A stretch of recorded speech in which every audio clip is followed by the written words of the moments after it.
Hola, soy la doctora Natalia García Montaner y hoy os voy a hablar de un tema muy interesante. Se llama la isoinmunización RH. Quizá por este nombre no os suena, es la manera técnica de llamarlo, pero si os digo que tiene que ver con el RH del grupo sanguíneo de la madre y el padre, con la incompatibilidad entre grupos, esto seguro que ya os suena un poquito más.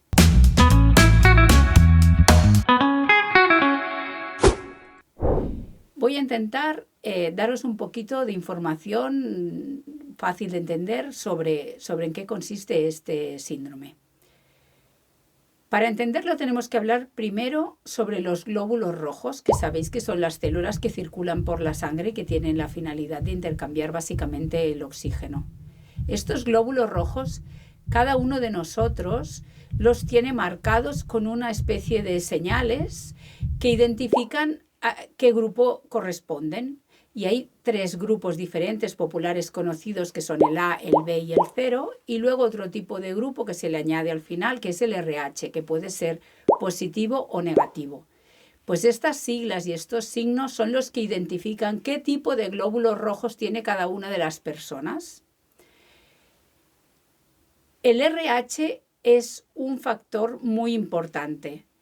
Hay personas RH positivas que exhiben en la superficie de sus glóbulos rojos esa señal RH positiva y otras personas son RH negativas y no tienen esa señal. Cuando una persona RH negativa se expone a una sangre RH positiva, la reconoce como extraña y empieza a generar anticuerpos como si se tratara de una infección para destruir ese tipo concreto de células sanguíneas con ese marcador que reconoce como extraño.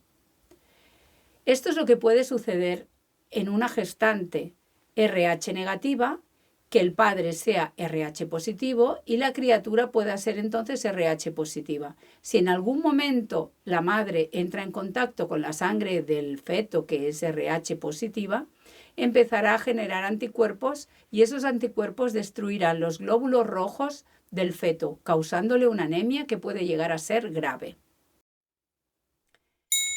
Esto normalmente no es un problema y hay un control muy estricto para que esto no sea una patología que veamos habitualmente, ni mucho menos.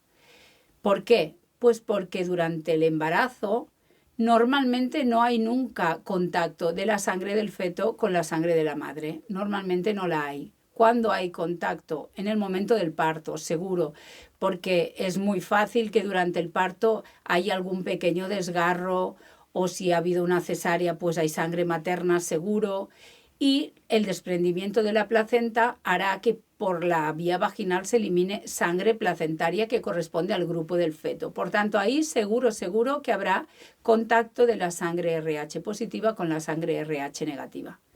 Por tanto, si a lo largo de todo el embarazo nunca ha habido contacto entre las dos sangres de feto y madre, sí que lo puede haber durante el parto y en ese momento, si el RH era positivo, la madre empezará a generar anticuerpos anti-RH positivos porque no los reconoce como propios. Y el problema lo tendrá en un siguiente embarazo si el bebé que está gestando es RH positivo igualmente, igual que su hermano.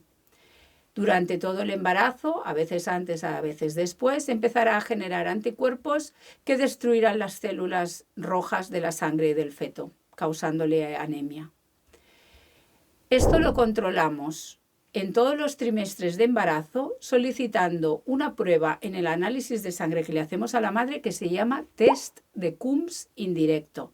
El test de Coombs identifica si la madre tiene anticuerpos contra la sangre del bebé. Si son positivos, sabemos que estamos ante esta patología y entonces hay que gestionarla de una manera muy sofisticada, que no viene al caso de hablarlo en este momento, pero básicamente es controlar qué grado de anemia tiene el bebé y si es grave, pues incluso a veces hay que hacerle transfusiones fetales al feto mientras está en el vientre materno. ¿Cómo evitamos que esto se produzca? Pues lo evitamos dando una medicación intramuscular que se administra de forma sistemática a todas las gestantes RH negativas. En el primer trimestre de embarazo, si la madre desconoce su grupo sanguíneo, se determinará en sangre su grupo sanguíneo y RH.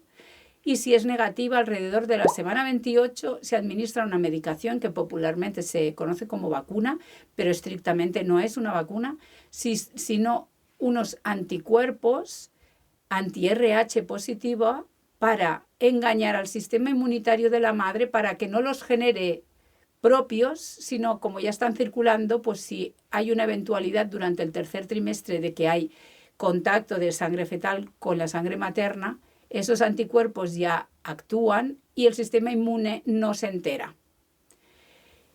Si al momento del nacimiento, que ya tomaremos una muestra de sangre de cordón y sabremos con exactitud el grupo sanguíneo del feto, llegamos a la conclusión de que el feto es RH positivo, le pondremos una nueva dosis de esta vacuna, de esta gamma globulina a la gestante para evitar de nuevo que genere esos anticuerpos.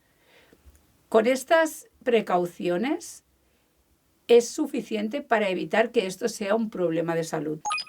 Aparte de los embarazos previos, cualquier contacto que pueda tener una persona RH negativa con una sangre RH positiva puede desencadenar la producción de estos anticuerpos. Esto incluye los abortos. A partir de determinada semana de embarazo, un embarazo de 7 a 8 semanas, aunque se haya interrumpido, si se ha producido un sangrado de un aborto o una intervención quirúrgica, el aspirado, legrado o raspado, que se llama para quitar los restos de una gestación que no ha evolucionado, también tienen como consecuencia intercambio de esa sangre del producto del aborto, que puede ser RH positiva, con la madre que es RH negativa. Por tanto, hay que administrar esa gamma globulina también después de un aborto o de una gestación ectópica de una madre RH negativa. También se pueden producir esos anticuerpos cuando el contacto con la sangre RH positiva ha sido a través de una transfusión sanguínea mal indicada con un RH que no era el adecuado, o en las personas que intercambian jeringuillas por contacto de una sangre con la otra. Si tenemos en cuenta el grupo sanguíneo de la madre, ponemos la gamma globulina a la semana 28 y después del parto, esto hoy en día se ha conseguido eliminar prácticamente la incidencia de casos de incompatibilidad RH con una patología fetal grave. Son sumamente excepcionales. Y esto es todo lo que os quería contar sobre la isoinmunización RH. Espero que os haya interesado y nos vemos en el próximo vídeo. ¡Salud!